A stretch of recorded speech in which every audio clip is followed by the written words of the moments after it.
Bienvenue sur Africa 24 dans cette nouvelle édition du QG News. Voici les titres de l'actualité. Communément appelé le Davos du désert, la 7e édition du Future Investment Initiative Institute s'est ouverte ce mardi 24 octobre à Riyad. Le continent africain en pleine mutation sera également au cœur des discussions de cette rencontre d'envergure internationale. Yaoundé se prépare à recevoir la 44e conférence ministérielle de la francophonie les 4 et 5 novembre prochains. Les ministres des 88 États membres qui y prennent part vont discuter de bonne gouvernance, gage de stabilité politique, économique et culturelle pour les citoyens francophones. Et puis, bonne performance en matière de lutte contre le VIH-Sida pour l'Ouganda. Les décès dus au sida dans le pays sont passés de 56 000 en 2010 à 17 000 en 2022, soit une réduction de près de 70% sur 12 ans. Mais tout d'abord en Mauritanie, le procureur de Nouakchott a requis ce mardi 24 octobre 20 ans de prison ferme contre l'ancien président Mohamed Ould Abdelaziz. Ce dernier est jugé depuis janvier 2023 pour avoir abusé de son pouvoir afin d'amasser une fortune immense. Il est accusé avec 10 autres personnalités d'enrichissement illicite, abus de fonction, trafic d'influence ou blanchiment. L'ancien chef de l'État se serait constitué un patrimoine et un capital estimé à 67 millions d'euros au moment de son inculpation en mars 2021. Le procureur a aussi réclamé la confiscation de ses biens. Pour rappel, Mohamed Ould Abdelaziz a dirigé la Mauritanie de 2008 à 2019. Dans le reste de l'actualité, au Libéria, 2 challengers s'opposeront le 14 novembre prochain pour le deuxième tour de l'élection présidentielle. Le président sortant George Weah et son adversaire Joseph Boakai sont arrivés au coude à coude au premier tour avec respectivement 43,83% et 43,44% des voix selon les résultats donnés ce mardi 24 octobre par la commission électorale. George Weah, ancienne star du football, reste encore populaire auprès de la jeunesse. Pour Joseph Boakai, ancien vice-président de 2006 à 2018, il est un ténor de la vie politique libérienne depuis près de 4 décennies. La commission électorale a également indiqué que pour cette présidentielle, une participation historique et record avec un taux de 78,86% lors du scrutin du 10 octobre dernier, un scrutin qui s'est déroulé sans incident majeur. La 7e édition du Future Investment Initiative Institute s'est ouverte ce mardi 24 octobre à Riyad. L'intelligence artificielle et la robotique, l'éducation, la santé et le développement durable seront au centre des discussions durant 3 jours. Quelle est la place de l'Afrique dans cette nouvelle stratégie de développement mondial? Le continent africain qui gagne en puissance en tant que marché incontournable selon certains experts. Je vous propose d'écouter notre envoyé spécial, Frater Daïcha Sienga depuis Riyad. La 7e édition du Future Investment Initiative s'est ouverte ce 24 octobre 2023 à Riyad, en Arabie Saoudite.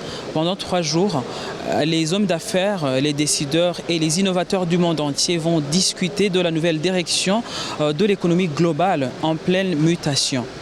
We need to get all the Dans cette conférence, nous parlons des sujets très sensibles pour le futur comme l'intelligence artificielle par exemple. Du fait que nous avons besoin d'y investir beaucoup, de rassembler toutes les entreprises qui travaillent sur les applications de l'intelligence artificielle, de travailler sur les accords avec les gouvernements sur comment réguler et mettre l'intelligence artificielle au service du bien et d'en faire un outil inclusif à tout le monde. We cannot just make the AI as an exclusive thing. Ici à Riyad, les experts utilisent plutôt le terme découvrir des nouveaux marchés et naviguer les nouvelles frontières de la prospérité et la croissance économique. Et dans cette nouvelle direction de l'économie globale, l'Afrique constitue un marché des plus robustes qu'il faut impérativement considérer. Si tu me demandes les opportunités d'investissement en Afrique, je te répondrai que la technologie change les choses à une vitesse jamais vue sur le continent et présente d'innombrables opportunités en Afrique et dans les pays en voie de développement. Et pour preuve, les économies à la croissance la plus rapide se trouvent sur le continent, mais bien avec des débuts modestes.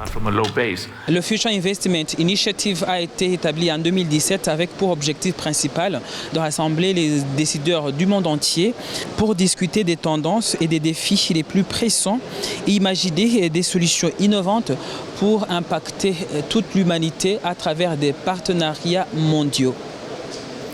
La diaspora kenyane envoie-t-elle moins d'argent vers son pays d'origine? Selon les dernières estimations, les envois de fonds ont été en réalité diminués pour le deuxième mois consécutif, passant de 354,3 millions de dollars en août à 340,4 millions de dollars en septembre 2023, soit une baisse de 6 833 milliards de dollars. Les explications de Nathalie Mo.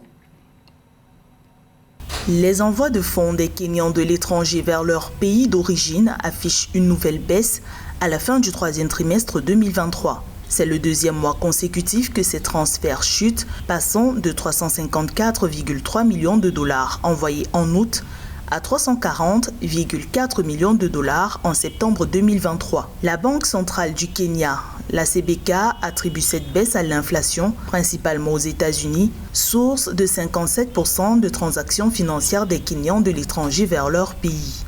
Quand vous exportez en tant qu'opérateur, en tant que diaspora, vous envoyez beaucoup d'argent dans votre pays. Cela augmente le stock des devises, pour le cas du Kenya par exemple. Deuxièmement, ça va améliorer le solde du compte des réserves extérieures qui reçoit dans ces devises. Troisièmement, on va assister à une amélioration également de la situation extérieure du pays qui ne sera pas dégradée au moment de l'élaboration de certains comptes. Je prends le cas du TOFE, le tableau des opérations financières de l'État. Au Kenya, les transferts de fonds de la diaspora représentent la principale source de recettes en devises depuis 2017. Les données de la CBK ont montré que les envois de fonds soutiennent le compte courant et le marché d'échange. Ces transactions ont fixé les réserves nationales de devises à 7,1 milliards de dollars, soit 3,8 mois de couverture des importations en septembre 2023. Malgré la baisse observée, les envois de fonds de la diaspora rapprochent le Kenya de son objectif d'atteindre des réserves d'échange couvrant 4 mois d'exportation. Si le gouvernement constate qu'il y a baisse dans des transferts de la diaspora, il peut plutôt déplacer le curseur vers le développement de ces produits primaires à l'exportation. Le thé, les produits horticoles, les produits miniers, notamment l'or, le fer, le titane, l'acier, les pierres précieuses et enfin le terrible café kényan. Tous ces produits-là, de mon point de vue, pourraient permettre à l'État d'augmenter également son stock de réserves extérieures. Les entrées cumulées pour les 12 mois jusqu'en septembre 2023 ont totalisé 4 142 millions de dollars. La CBK a noté une augmentation de 3,5% en valeur relative, soit 4 001 millions de dollars enregistrés sur la même période en 2022. Des experts attribuent cette performance à l'affaiblissement de la monnaie locale face au dollar, soit 150 shillings pour 1 dollar. Du 4 au 5 novembre prochain, Yaoundé sera le centre névralgique de la 44e conférence ministérielle de la francophonie. 88 ministres des États membres de l'organisation francophone vont parler de questions administratives et financières relatives à l'OEF, mais aussi d'instabilité politique dans certains pays africains. Séverine Dunque. Après Djerba en Tunisie en 2022, c'est Yaoundé, la capitale camerounaise, qui va accueillir la 44e conférence ministérielle de la francophonie. Le rendez-vous politique vise à mener des réflexions sur les orientations de la coopération multilatérale francophone, autant qu'il ambitionne de proposer des solutions sur les questions d'actualité dans l'espace francophone. La conférence est placée sous le thème « Bonne gouvernance, gage de stabilité politique, économique et culturelle pour les citoyens francophones, fille du cadre stratégique de l'OIF pour la période 2020-2030. L'évocation de cette thématique me permet de saluer sa pertinence au regard de l'actualité récente dans l'espace francophone, marqué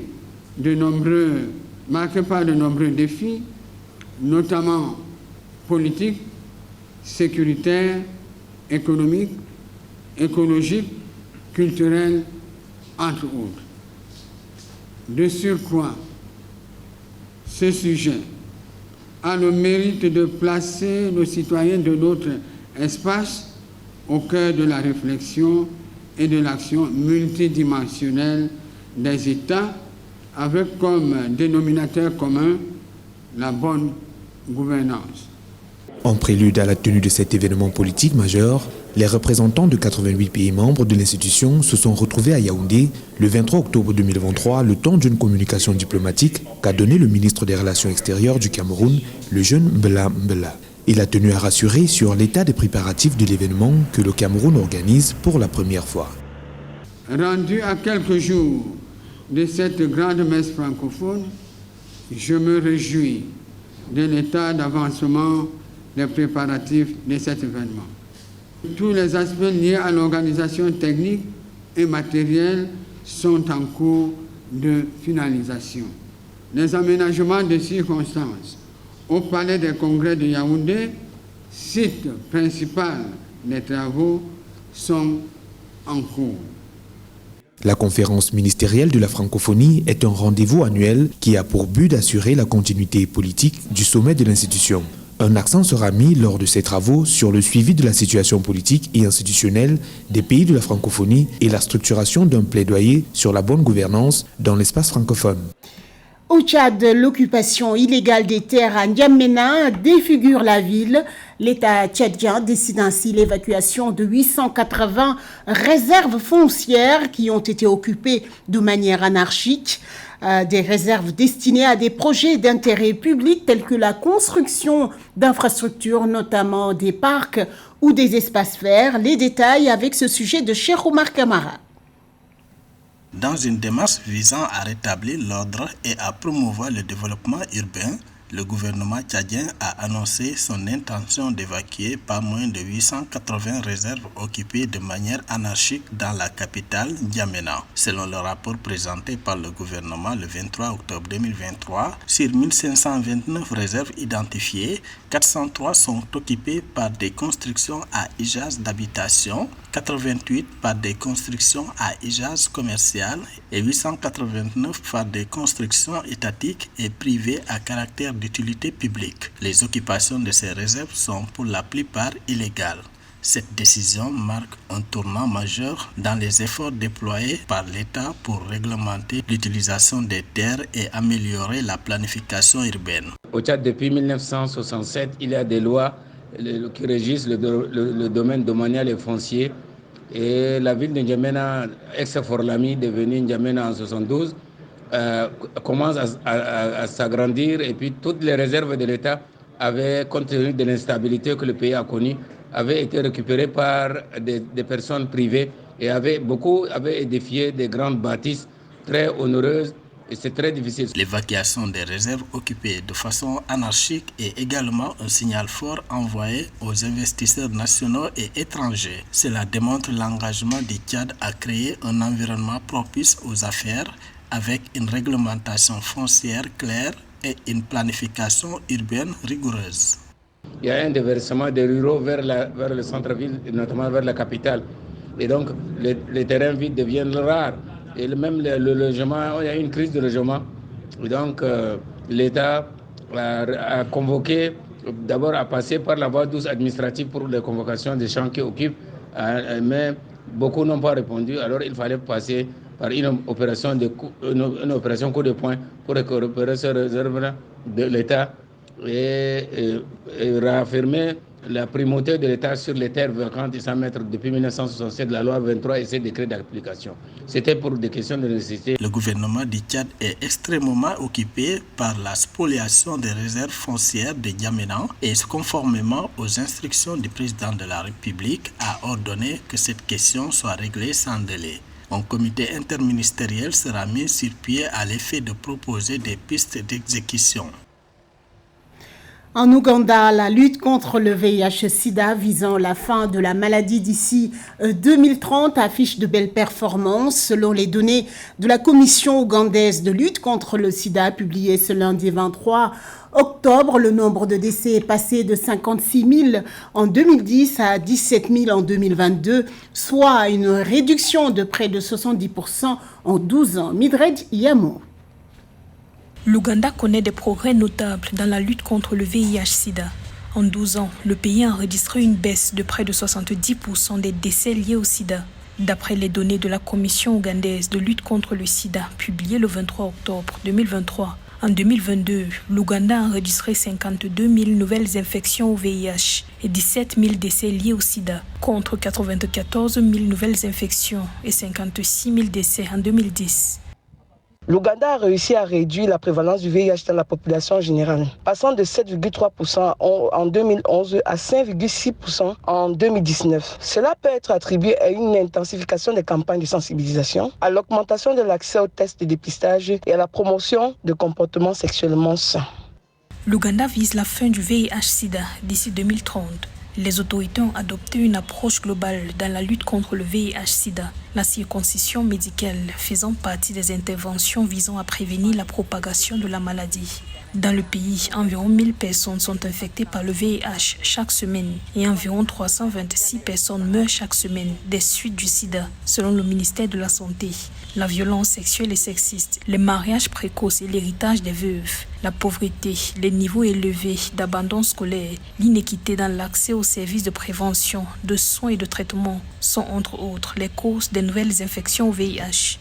Le gouvernement ougandais a fait des efforts considérables pour améliorer l'accès au traitement ARV. Le nombre de personnes vivant avec le VIH recevant un traitement a considérablement augmenté, passant de 35% en 2011 à 74% en 2019. L'Ouganda a également réalisé des progrès significatifs dans la prévention de la transmission mère-enfant du VIH. Malgré ces progrès, il existe encore des défis à relever en Ouganda, tels que la prévalence du VIH qui reste élevée dans certaines populations clés. Les efforts doivent être renforcés pour lutter contre la stigmatisation et la discrimination associée au VIH-Sida. À la fin de 2021, l'Ouganda comptait environ 1,4 million de personnes vivant avec le VIH. Les infections chez les jeunes de 15 à 24 ans représentaient 37% de toutes les nouvelles infections. Selon la Commission ougandaise de lutte contre le sida, parmi les adultes âgés de 15 ans et plus, 80,9% des personnes vivant avec le VIH connaissaient leur statut sérologique. Ce journal a été réalisé par l'ensemble de la rédaction. Merci pour votre fidélité. Dans un instant, une nouvelle édition de l'information sur Africa 24.